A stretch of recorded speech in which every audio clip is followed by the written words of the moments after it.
Сәлем достар, бұл құпия каналы. Сіздермен бірге Альфия. Қазір мен сіздерге денежный магнит техникасымен бөлісетін боламын. Бұл супер техника, ақша шақырады. Бұл ақша магниті деп атайды. Бұл супер техника үйге де істеуге болады, немесе бизнесіңіз болса, немесе магазиніңіз болса, бутигіңіз болса, барын істеуге болады. Себебі біздер бұл тиындерді есіктің жоғарысына денежный магнит ретінде іліп қоямыз. Сондықтан біздерге керек заттарды сіздерге қазір түсіндіріп өтемін. Достар, 7 түрлі тиын керек. 7 түрлі деп 7 тиын керек бізге. Любой номинал бола береді. 10 теңге, 50 теңге, 100 теңге бола береді. Менде тек осы тиындер қалған екен. 2, 3, 4, 5, 6 тиын қалған менде тек. Сосын мен мына қан теңге жүр екен. Осы қан теңгемді, мысалы, тиын делік. Любой номиналдағы тиын жүреді бұл жерде. Ол үшін 7 тиын керек. Бізге бір свеча керек, достар. Негізі от энергия, ақша энергиясы от энергия менен су энергиясына өте жақсы жұмыс жасайды. Сондықтан бұл жерде бізге свеча керек. Любой свеча керек. Егер де менікі мына осындай техникалардан қалған жай свеча, мынау осындай жасыл түсті свеча керек. Егер де сіз свеча таба алмасаңыз, мына тортқа арналған свеча болады ғой, сондай да жарайды. Сондай свеча да болады сіздерге. Сосын мынандай спичка керек. Міндетті түрде спичкамен жағамыз, природный материалмен жағу керек. Бұл жерде зажигалка жарамайды. Мен қазір, достар, көп сөйлемей сіздерге түсіндіріп өтетін боламын. Бұл техниканы ақша магнитін бірінші күннен бастап жасаймыз. Міндетті түрде бірінші күннен бастау керек. Каждый понедельник емес енді. Бір істесең жарайды, ол көпке кетеді. Бұның срогы жоқ. Ол біреу алып кетпесе, я болмаса өзінен өзі түсіп қалмаса, бұл тиындер есіктің жоғарысында ішкі жағынан ілдіріп қоясыңыз. Бұл денежный магнит болып тұра береді сізге. Достар, барлығын қазір түсіндіріп өтемін. Міне осындай 7 тиын керек сізге любой номиналда. Негізі желательно осындай ірі тиындер қойған жақсы. Менде просто қазір әмиянымда осы тиындер қалған, сондықтан ірі тиын таба алмай осы бар тиыныммен сіздерге түсіндіріп отырмын. Қазір сіздерге барлығын түсіндірем. Мысалға, сіздер үйде жасайтын болсаңыз, егер үйде жасайтын болсаңыз, осы шай тамақ ішетін столыңыз бар ғой, сол шай тамақ істейтін столыңызға қазір, достар,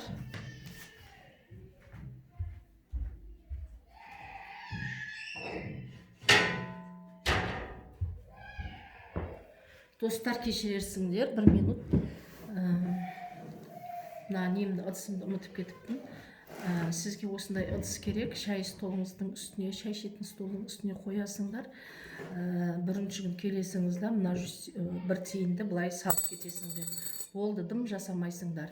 Екінші күн келесіңізде мына тиын саласыңдар. Үшінші күн мына тиынды, 4-ші күн мына тиын салып кетесіңдер. 5-ші күн мына тиын салып кетесіңдер. 6-шы мына тиын салып кетесіңіз. 7-ші күні мына тиынды саласыңдар. Басқа дым жасамайсыңыз басқа күндері. Ал 7-ші күн болады ғой енді. 7-ші күні кешке қарай күн ұясына батқаннан кейін, яғни күн батқаннан кейін, қараңғы болу керек бұл кезде. Күн батқаннан кейін мына тиындерді қазір былай алып қоямыз. Шай ішетін столдың үстіне істейміз барлығын. Сіздерде подсвечник болса, тіпті де жақсы болар еді. Подсвечникті аласыңыз да. Мен енді подсвечник жоқ, сондықтан мен мына жерге бекітіп қойып жатырмын. Тек просто сіздерге көрсету үшін бұл свеча. Қазір камера дұрыс көрінбей тұр ма? Кешіресіңіз, достар. Бұл свеча, міне қалай қойсам болады, дұрыс көрсетпей тұр камерам. Міне осы бір свечаны осылай қоясыңыз да, тиінді міне сол қолыңызға аласыңыз. Міне тиінді сол қолыңызға аласыңыз да, тиінді сағат тіліменен, тиінді сіз сағат тіліменен қойып шығасыңдар. Міне міндетті түрде сол қолменен, міне 1, 2, мен қойып шығып жатыр. Міне 3, 4, 5, 6, 7. Міне сағат тіліменен айналдырып тиіндерді қойдық. Одан кейін біздер мына нені жағамыз, свечаны жағамыз. Достар, көрініп тұр ма? Сізге көрінбей тұр ма? Міне осылай свечаны жағамыз. Сіздер көріп тұр ғой, осылай свечаны жағамыз. Жаққан кезде 7 рет мына дұғаны оқимыз. 7 рет оқимыз. Мен сізге оны комментарийдің астына жазып қоямын. Осы дұғаны 7 рет оқисыңыз. 7 рет оқып болғаннан кейін осы свеча жанып болған шейін қасында күтіп отырасыңыз. Дым басқа ештеңе жасамайсыңыз. Ештеңе жасамайсыңыз. Содан кейін мысалға осы свеча жанып болды деп есептелік. Свеча жанып болды деп есептек. Свечаның соңында осындай не қалады кішкене. Бұны любой бір ағаштың астына барып, табиғатқа да ағаштың астына барып, жаңағы талдың түбіне болсын, осылай таста жіберсеңіз болады. Одан кейін енді қайттан сол қолыңызбенен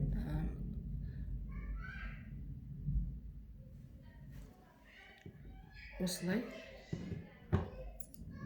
дәл осылай жинап аласыңыз. Тиінді дәл осылай. Бұл кезек уже сағат тілімен емес, қарама-қарсы жағына қарай осылай жинап аласыңыз да, оң қолыңызға тиіндерді былай саласыңыз.